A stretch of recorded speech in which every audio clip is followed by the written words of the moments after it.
varias cosas. La primera cosa que quiero que entendamos es que Dios se manifiesta en ciertos lugares. Hay lugares donde usted llega y usted siente un peso, una opresión, usted siente algo feo. ¿Alguien ha ido a un lugar que sea así feo? Que se sienta algo feo, como que hay una presión espiritual. Como también hay lugares donde usted llega y usted siente como una paz, que hay algo especial. Mucha gente que ha venido a la iglesia, gente que no sabe de las cosas de Dios, dicen, aquí se siente un karma, dice la gente. Karma, le digo, no, ese es el Espíritu de Dios que se manifiesta aquí en este lugar. Y muchos podemos entender eso. El Espíritu de Dios se manifiesta en lugares. Y una de las primeras manifestaciones del Espíritu de Dios claramente en la Biblia fue cuando el pueblo de Dios deambulaba en el desierto. Después de ser libres de Egipto, iban en el desierto. Y entonces Dios le dijo a Moisés, mira Moisés, ¿por qué no me haces una casa? Hazme una habitación. Diga conmigo habitación. Y entonces, ¿cómo se llama? El Señor le dio las instrucciones, escogió a los obreros, a Bezalel y a Abigail, y les dio las instrucciones para que prepararan todo lo necesario para hacerle una casa al Señor. Pero como era en el desierto y se tenían que mover a diferentes partes del desierto, esta casa era una casa móvil. Diga conmigo, casa móvil. Pues la primera casa móvil que se le hizo a Dios fue el tabernáculo y era en el desierto. Ahora, si usted lo ve en el libro de Hebreos, habla un poco acerca de este tabernáculo. Dice Hebreos 9:1, el primer pacto tenía reglas para el culto y también un lugar de culto terrenal. O sea, una habitación terrenal. Diga conmigo, habitación terrenal. Para Dios, resulta que Dios hace, junto con el pueblo, les da las instrucciones. El pueblo generosamente trae todo lo necesario para el tabernáculo y comienzan a construir ese lugar para Dios. Ahora, si usted estudia el asunto del tabernáculo, en el versículo 9, en el capítulo 9, perdón, de Hebreos, ahí dice que es todo lo que podía pasar. Dice cuántas salas tenía. Usted sabe que el tabernáculo tenía un atrio, que era la parte exterior del tabernáculo. También tenía dentro dos salas. La primera sala se le determinaba, se llamaba el lugar santo, y habían ciertas cosas para la adoración y para el oficio y para la liturgia en ese lugar. Y también había una sala más adentro que se llamaba el lugar santísimo. El lugar santísimo, ahí solo entraba el sumo sacerdote. Al lugar santo entraban todos los sacerdotes, que había una orden. En la tribu de Leví era la orden de la ascendencia de Aarón, era la orden de sacerdotes, la orden sacerdotal. Y entonces en ese orden sacerdotal pues habían horarios y les tocaba servicio a los sacerdotes durante el tiempo del tabernáculo. Y una vez al año el sumo sacerdote, que era el sacerdote de más autoridad en la orden de sacerdotes, pues una vez al año entraba al lugar santísimo para ahí ofrecer incienso y hacer, lo primero que hacía era hacer expiación por sus propios pecados.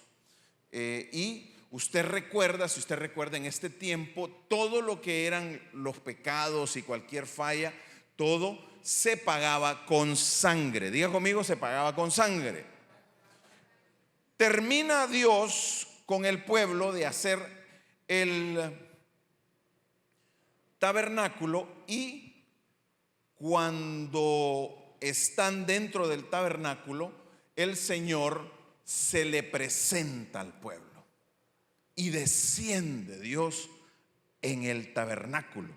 Y dice ahí Dios que Él pues se manifestó con su gloria. Y dice la Biblia, esto está en el libro de Éxodo en el capítulo 40, dice que la presencia de Dios, la gloria de Dios, diga conmigo, la gloria de Dios, la presencia de Dios llenaba todo el tabernáculo, incluso la parte de afuera. Y dice que era tanta la gloria que la gente cayó postrada por el peso de gloria de Dios y no se podían ni siquiera mover. Dice que los sacerdotes no se podían mover porque la gloria de Dios estaba en el templo. Fíjese que a veces nosotros hemos tenido experiencias acá en el templo, no, en el tabernáculo, y hemos tenido experiencias donde, no sé si a alguien le ha pasado, que desciende la gloria, el peso de gloria de Dios. La palabra en hebreo es el Shekinah.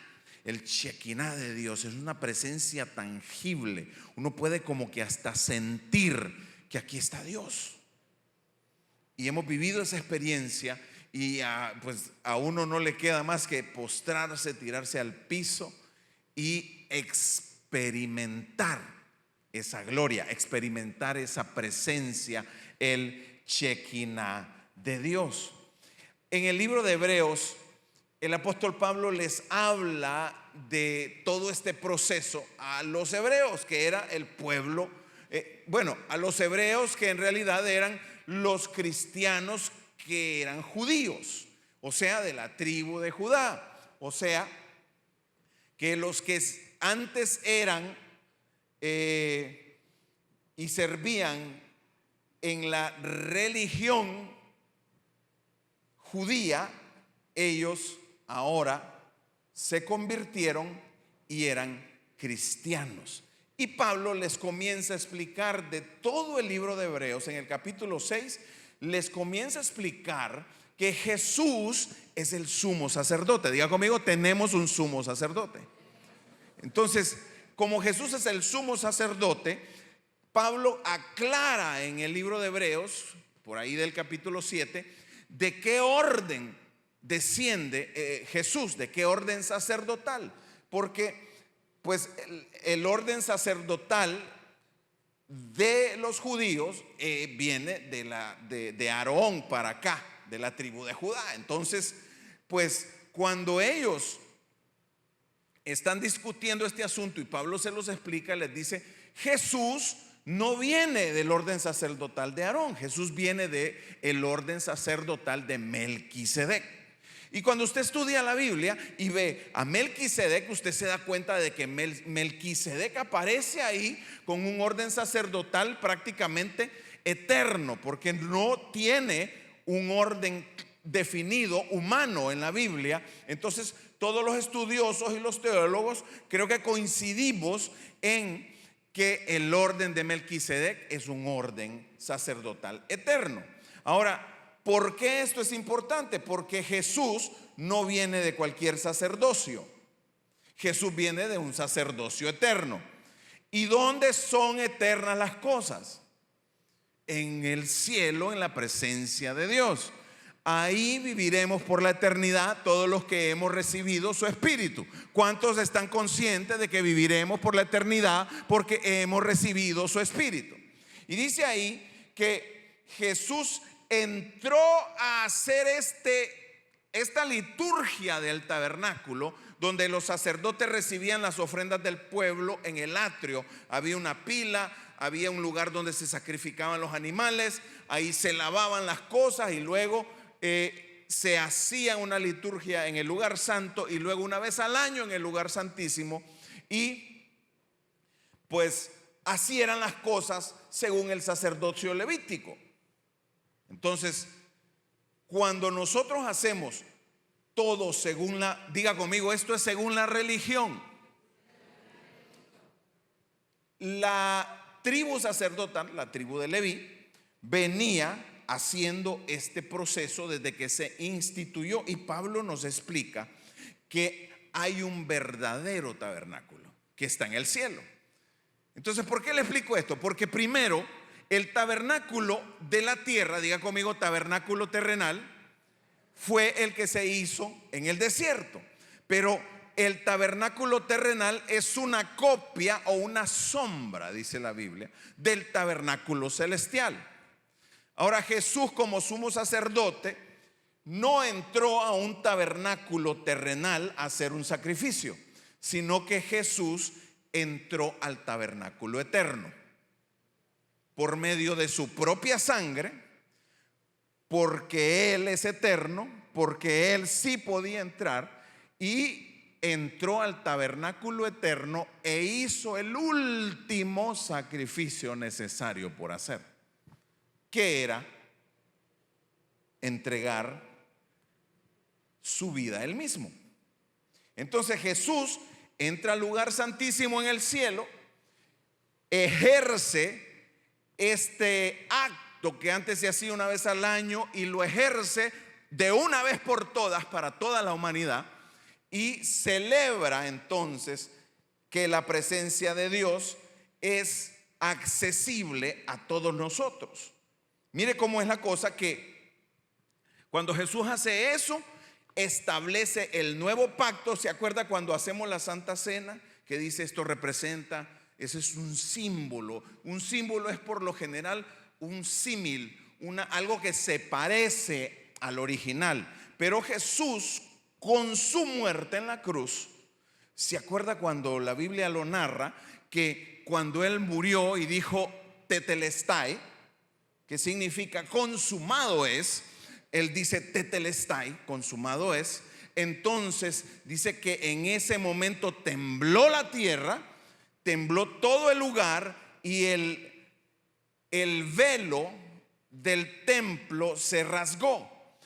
Tienen un velo, no un velo, tienen una de las mantas que usamos para darle privacidad a la gente cuando caen bajo la gloria del Señor o bajo el toque de Dios. Ok, téngalo ahí, hágase para allá. Yo lo quiero que lo vean de lado. No, que lo vean de lado. Así, ahí quédese perpendicular a ellos. Muy bien. Usted ve cómo es, levántalo lo más que puedas, Robert. Ajá. Usted ve cómo es de grueso esta tela. ¿Sí? Muy bien. ¿Cuánto cree usted que sería de grueso el velo del templo? ¿Alguien tiene alguna idea? Muy bien. El velo del templo, tráigame el otro, por favor. Véngase, mi Joe.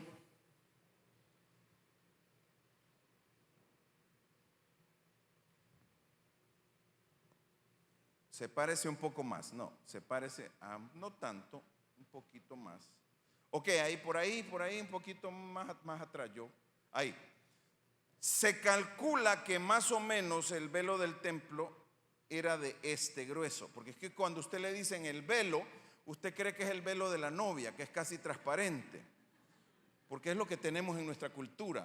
Pero el velo del templo era un poquito más grueso que un pie, un poquito más de 12 pulgadas de tela tras tela, tras tela, tras tela, tras tela, tras tela, tras tela, tras tela, tras tela, tras tela. No era un velito de novia que usted medio le ve los ojitos, voltea a la que está al lado y mírele los ojitos. No, era un velo grueso. Dice que tenía tanto grosor que usted podía poner dos yuntas de bueyes para allá, otras dos yuntas de bueyes para allá tirando, y no lo podían romper. Así de protegida era la presencia de Dios. Así le tenían la privacidad a Dios los sacerdotes. Y así se había construido el templo, el tabernáculo, y ese era el velo. Ahora, en el tiempo que Jesús rasga el velo, ya no tenemos un tabernáculo que es una casa móvil, sino que tenemos un templo permanente, tal como nosotros tenemos un templo para venir y adorar al Señor. Pero en el templo había un velo que dividía el lugar santo, que es, digamos, donde estamos nosotros, y el lugar santísimo, que podría ser el resto del templo. Se rasgó. Entonces, la relevancia de que se haya rasgado es que no fue una telita, fue una señora masa de telas. Y usted sabe que la tela, cuando ya usted pone tela con tela con tela con, eso no se corta sino más. Pero el poder del cielo descendió y lo rasgó. Y se abrió el lugar santísimo. Se abrió el lugar santísimo. ¿Por qué? Porque ya en el tabernáculo celestial se había celebrado el sacrificio final, y Jesús señaliza en la tierra que ya está establecido el nuevo pacto, y que ya no se necesitan hacer sacrificios para entrar a la presencia de Dios, porque Él ya hizo el último sacrificio y ahora la presencia de Dios está accesible para todos. Mire qué hermoso es Dios. Entonces, así, y por eso funcionaba el tabernáculo y el velo y toda la liturgia que se hacía.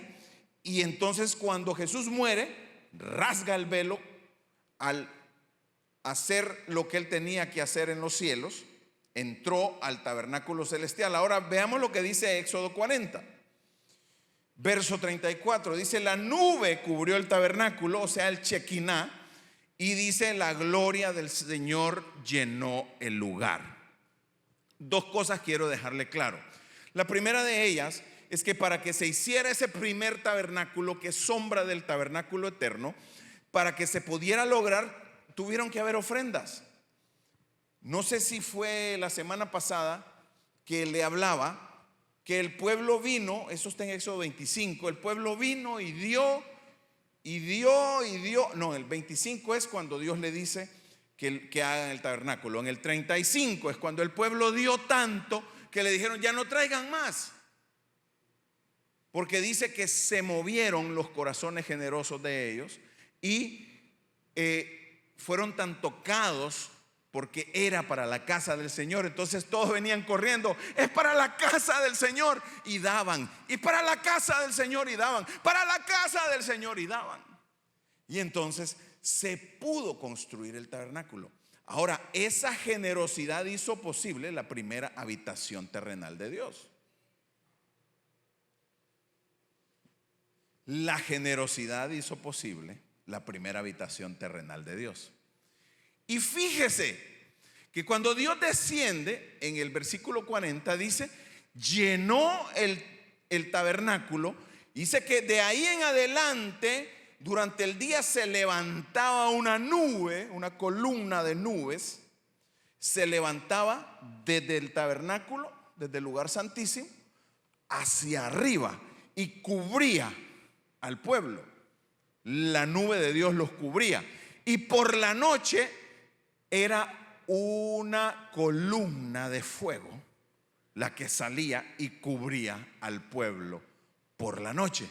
Puedo concluir: la generosidad de Dios, la generosidad del pueblo logró que Dios descendiera. Dios quería habitación entre ellos, y de ahí en adelante, por esa generosidad, por esa obediencia, de ahí en adelante fueron guiados por Dios.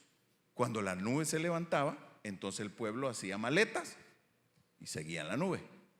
Cuando se levantaba la columna de fuego, el pueblo hacía maleta y dice: bueno, ya el Señor nos está guiando, vamos a seguir la presencia de Dios. Y por mucho tiempo el pueblo se acostumbró a seguir la presencia de Dios. Diga conmigo: la presencia de Dios, el Shekinah de Dios. Ahora, en cuanto a el tabernáculo, pues tuvo su tiempo. Más adelante en la historia bíblica, viene un tiempo donde David, usted recuerda a David, creo que por ahí en Crónicas 29, por ahí, David dice: yo le quiero hacer una casa al Señor. Y él habla con Dios, y Dios le dice: no la vas a construir tú, está bien, yo sé que tú recogiste todas las ofrendas, tienes listo todo el material, tienes listo todo el dinero para construir un templo para mí, pero tú no lo vas a construir porque tú tienes las manos llenas de sangre. Tú tienes sangre en tus manos. No sé si se refería a todas las guerras que tuvo que pelear, a todos los enemigos que tuvo que matar, o si específicamente se refería a cuando David mató al esposo de Batseba para quedarse con ella. Y de ahí nació el niño que murió, y luego pues nace Salomón. Y Salomón, le dice Dios, es el que va a construir el templo. Y entonces Salomón construye el templo.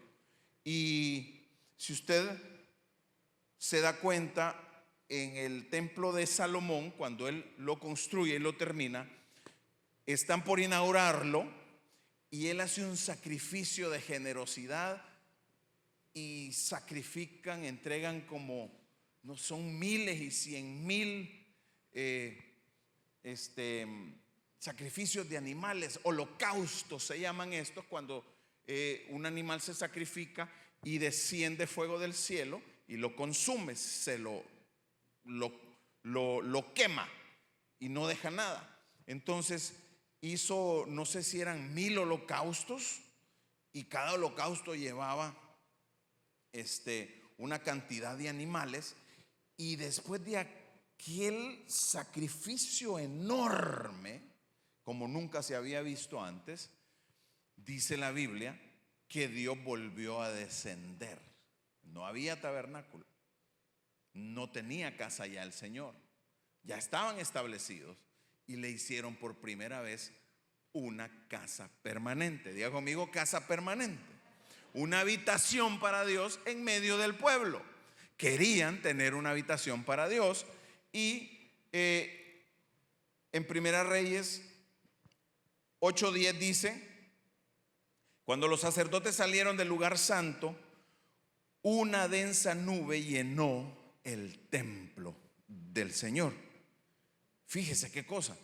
Y más adelante, este templo fue destruido por guerras, pero más adelante viene Esdras y reconstruye algo que se llama el segundo templo, que es el que todavía estaba de pie cuando Jesús vivió hace más de 2000 años en aquel territorio.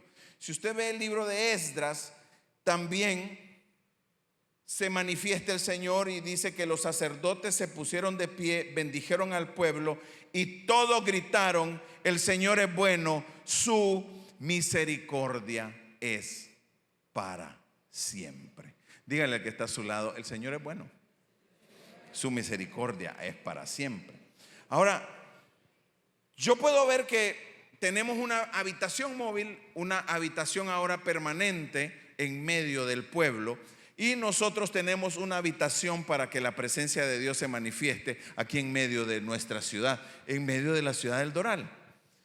Dice la Biblia que cuando el Señor se manifestó, el pueblo en el templo, en la casa permanente, se manifestó de tal manera que se veía desde todos los puntos, y la gente gritaba: el Señor está con nosotros, el Señor está con nosotros, el Señor está con nosotros. Mire, cuando vengamos aquí, dice: entren por sus atrios con alegría, entren a su templo con acción de gracias. Recuerde usted siempre que esta casa ha sido proclamada habitación del Señor, casa de Dios, puerta hacia el cielo. Entonces, cada domingo, cada viernes, cada evento, cada vez que venga a la casa del Señor aquí en Doral, recuerde que esta ha sido declarada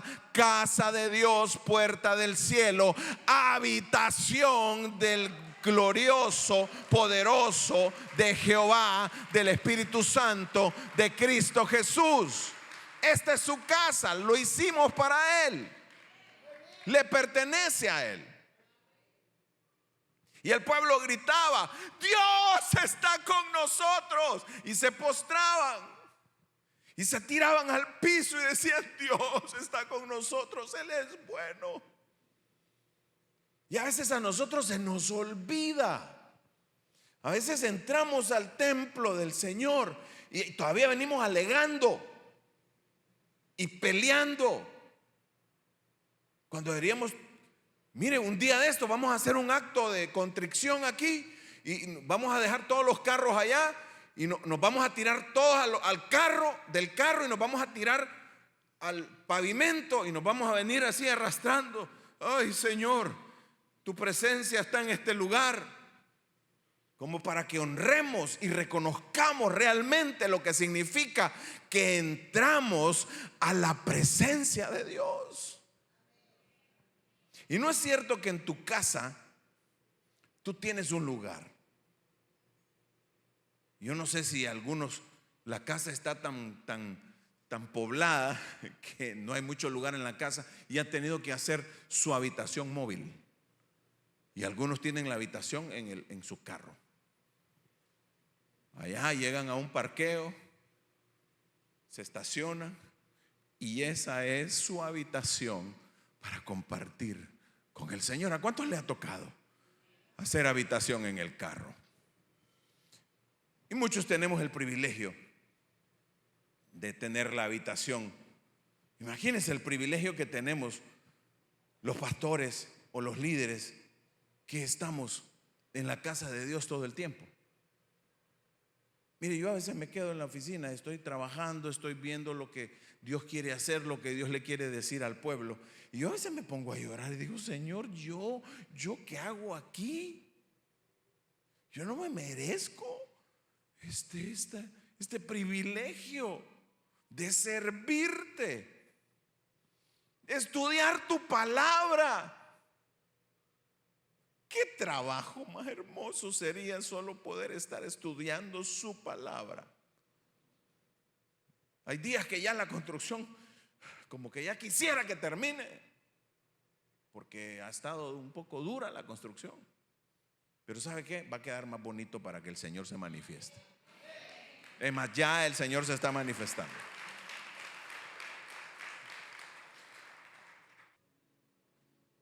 Qué tremendo que el creador del universo pueda acercarse a nosotros. Y dice ahí en Jeremías 31: yo les voy a poner mi ley en su corazón, mi ley en sus pensamientos, y ellos serán mi pueblo y yo seré su Dios. Mire, cuando yo escucho que Dios dice: tú serás mi pueblo, yo seré tu Dios, yo me la creo, yo me siento como hijo de Dios. ¿Cuántos se sienten hijos de Dios aquí en este lugar? Y dicen: qué lindo tener Dios. Diga conmigo: qué hermoso tener un Dios al que pueda llamar mi Padre, al que pueda llamar Señor poderoso de Israel, el creador de los cielos y la tierra. Ese es nuestro Padre, a Él alabamos. Habitaciones móviles, habitaciones fijas, casas de habitación. Y escribí una pequeña historia basada en Apocalipsis 3. Estaba una familia, era el esposo, la esposa, y creo que la mamá vivía con ellos. Están reunidos un poco tarde en la noche, ya pasadas las 11 de la noche, reunidos en casa, presos por la rutina de a veces ver televisión, de ir de un lado al otro de la casa, los quehaceres normales de la casa, el descansar en la sala después de un arduo día de trabajo, de una ardua semana de rutinas y labores. Y escucharon que sonó la puerta. Se quedaron viendo: ¿quién es a esta hora? Uy, qué tarde para visitas, dijo la esposa. Y el hombre dijo, pues no sé quién será. La mamá fue y se asomó por la mirilla. ¿Verdad que aquí en Estados Unidos tenemos cómo espiar? Y vio que era un hombre que estaba parado en la puerta. Se vino corriendo y le dijo a los demás, es un hombre que está parado en la puerta. Le dio curiosidad al hijo y le dice, ¿será que le pasa algo? ¿Será que está herido? ¿Necesita ayuda? ¿Se quedaría con el carro? ¿Qué pasará? ¿Por qué atreverse a tocar a esta hora? Y le dice la mamá, pues no sé, ¿quieres que abra? No le vayas a abrir, le dice la esposa, porque ¿qué son estas horas de andar tocando la puerta? Y peor, ¿cómo se te ocurre abrirle la puerta a un desconocido? Y se pusieron a discutir. Pero el muchacho se iba acercando a la puerta, regresaba donde la esposa y le decía, no mi amor, pero creo que ¿qué tal que necesita ayuda? Es alguien que tiene necesidad. Y a nosotros ¿qué nos importa? Le decía ella. La mamá se acercó de nuevo a la puerta y le dijo, ¿quién es? Le dijo. Soy Jesús, le dijo. Quiero entrar a tu casa. Quiero entrar y estar con ustedes. Sí, la mamá se regresó corriendo y les dice, es Jesús. La queda viendo el hombre, se recuerda de su niñez, de las veces cuando iba a la iglesia, de las veces que él conocía y leía la Biblia, de las veces que él había compartido con Dios. Y voltea a ver a la esposa, ya como impactado por el hecho de que este hombre se llame Jesús. Todavía no creía que era el Jesús de la Biblia, pero dijo, qué raro que se llama Jesús, que está tocando mi puerta y viene a tocarme a esta hora. Y queriendo convencer a la esposa, le dice, mi amor, yo creo que le voy a abrir porque dice que es Jesús. Dice ella, ¿y ese Jesús quién es? Porque ella era incrédula, ella no creía. La mamá de lejos lo voltea a ver al hijo y le dice, pues yo no creo que sea tan malo abrirle la puerta a Jesús. Viene el hijo y se atreve, se acerca a la puerta, la abre, le dice, ¿de verdad eres Jesús? Le dice, sí. ¿Y qué quieres hacer? No, quiero entrar a tu habitación, quiero entrar a tu casa de habitación y quiero deshacer todo lo viejo y comenzar a hacer cosas nuevas. ¿Me dejas pasar? Yo no voy a entrar. Habla con todos y decidan que si no me invitan, yo no voy a entrar. Él fue, habló con los demás de la familia y les dijo, creo que nuestro tiempo ha llegado de abrirle la puerta a Jesús. Y le abrió la puerta, y los problemas pasados que se colgaban en las paredes, los muebles viejos, los muebles desvencijados, la pintura mala, las cosas que estaban cayéndose, las cosas podridas en diferentes partes de la casa comenzaron a desaparecer. Y el mejor día de sus vidas había llegado, y la mejor temporada llegó a su habitación. Así nos puede pasar a nosotros. Yo estoy a la puerta, dice el Señor. ¿Sabe qué pasa? Que a veces nosotros tenemos a Jesús en la puerta y vamos y le abrimos la puerta solamente cuando necesitamos que nos arregle la refrigeradora porque se dañó, solo cuando necesitamos que entre con la compra y me ponga la comida en la refri porque ya casi que no tengo.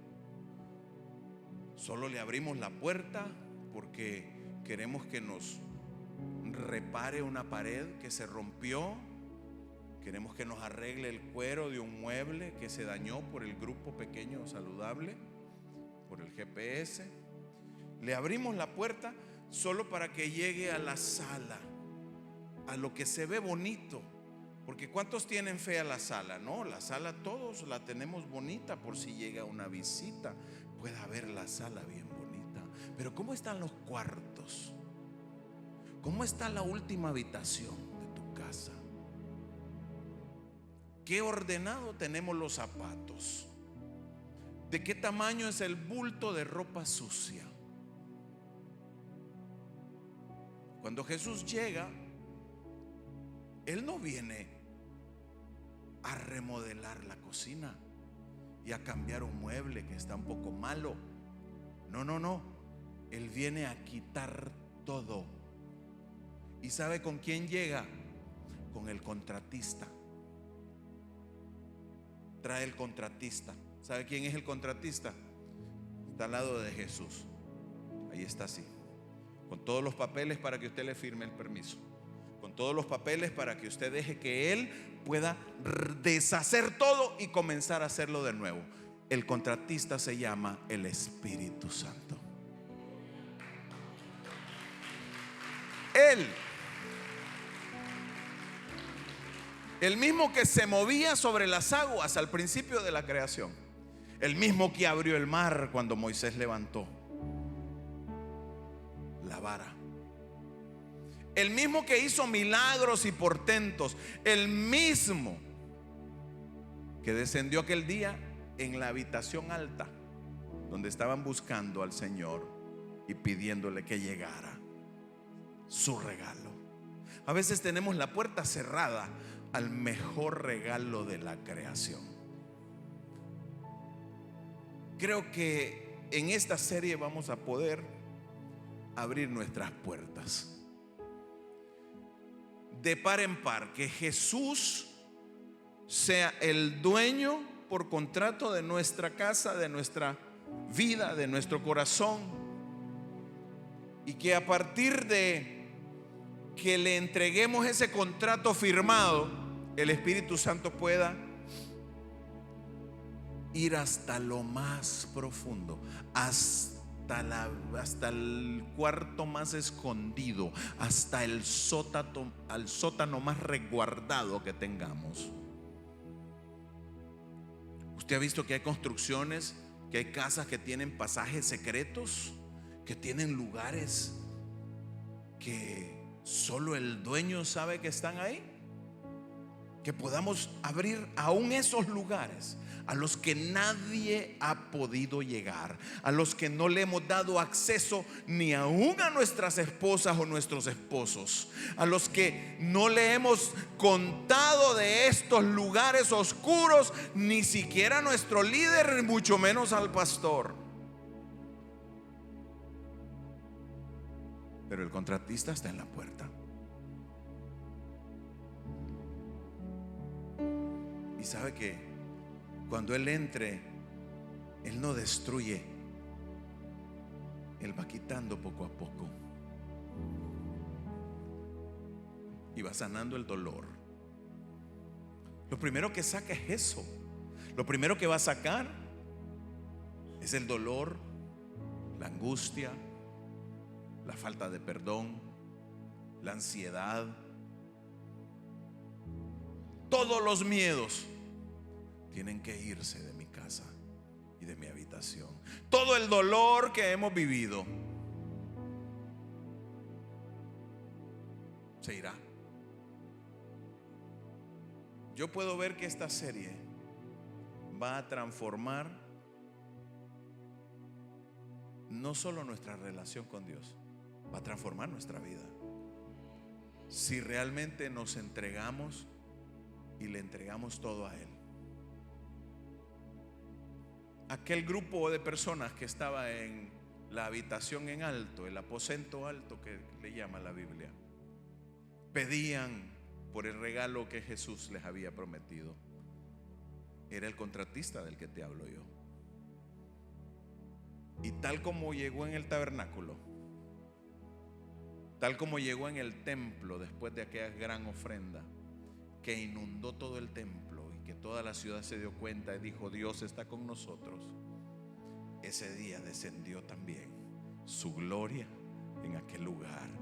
Y las columnas de fuego ya no eran gigantes para todo un pueblo, eran columnas específicas, lenguas de fuego que se posaban sobre cada uno, dice la palabra. Y comenzaron, dice, a hablar en lenguas, y comenzaron a vivir cosas sobrenaturales. Fueron a predicar a la ciudad, y los que hablaban otros idiomas, casi de 30, 40 países diferentes, que estaban en la ciudad para celebrar la fiesta del Pentecostés. Una de dos: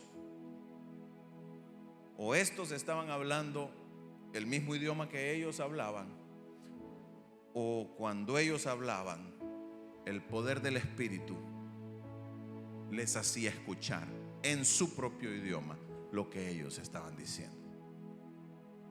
Una de dos.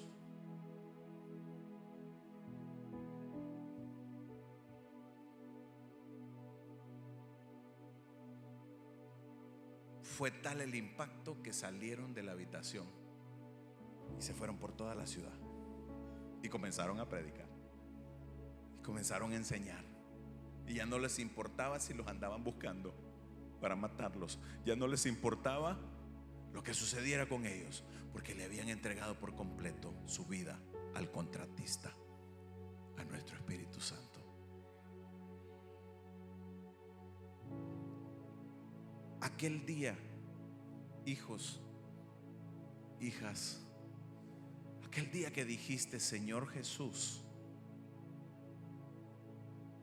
limpia mis pecados, entra a mi corazón y cámbiame. Ese día descendió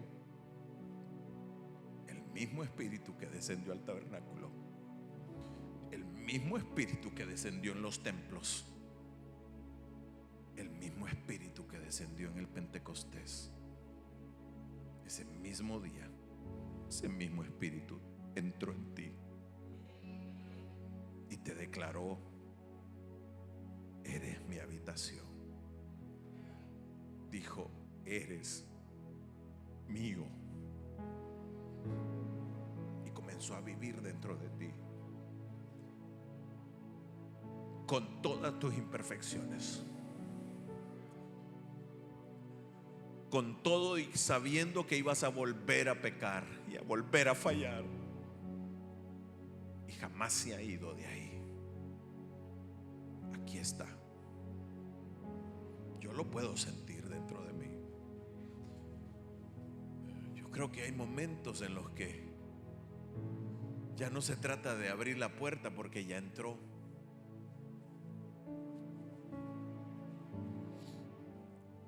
Si no, se trata de dejar de apagarlo, de dejar de entristecerlo, de comenzar a ser buenos huéspedes del Espíritu Santo, de comenzar a tratarlo como el mejor huésped, la mejor visita que te ha llegado. ¿Cómo tendrías tu casa si te llama el presidente del país y te dice: voy a llegar mañana? ¿Cómo tendrías tu casa si te llama el alcalde de la ciudad y te dice: quiero irte a visitar, puedo pasar el martes por ahí? ¿Cómo arreglarías tu casa para un presidente, para un alcalde? ¿Cómo lo harías? ¿Cómo lo harías si llega la suegra?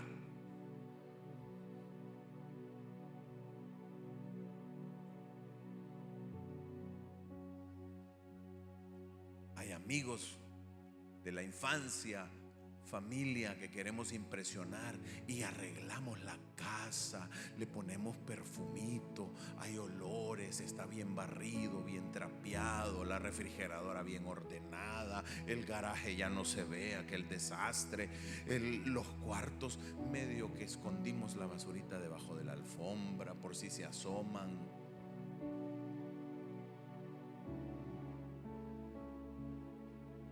Eso es como una visita que vendrá unos días, se irá. Pero con aquel que dijo: quiero hacer de ti mi tabernáculo permanente, mi tabernáculo móvil. Porque ahora los templos somos nosotros.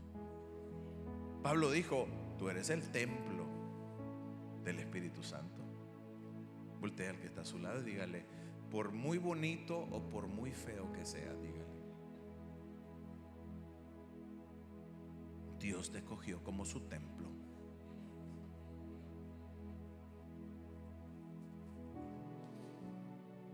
¿Acaso hay bancarrotas en este templo? ¿Acaso hay lugares donde no llega el agua, donde no se limpia?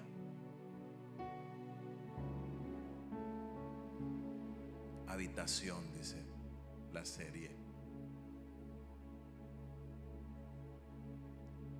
No solo es aquel tabernáculo, no solo es el templo o los templos, porque varias veces se construyen. Ahora están construyendo el tercero.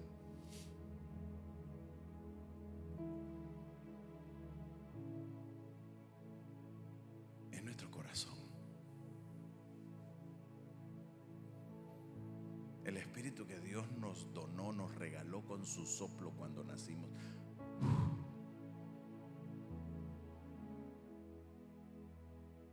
Y cuando le dijimos: Señor, cámbiame, transfórmame, la gloria de Dios llegó aquí. ¿Por qué no corremos todos los días gritando por todo el barrio: Dios está conmigo, Él vive en mí?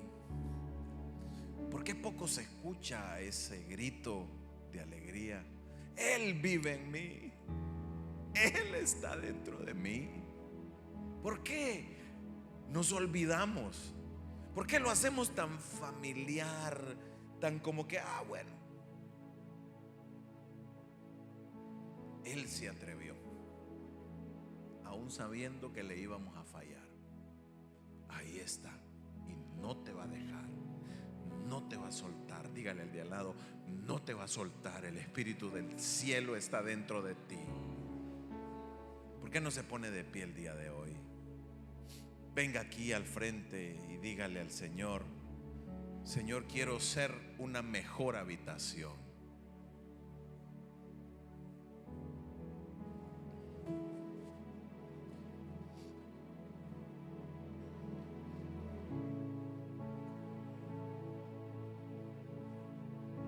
Creo que no hay mejor manera de comenzar esta serie que entregándole nuestra vida al Señor para que Él haga habitación eterna dentro de nosotros.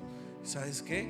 Desde que el Espíritu Santo llegó a ti, te dio la potestad de ser su habitación eterna. Dice el libro de Apocalipsis que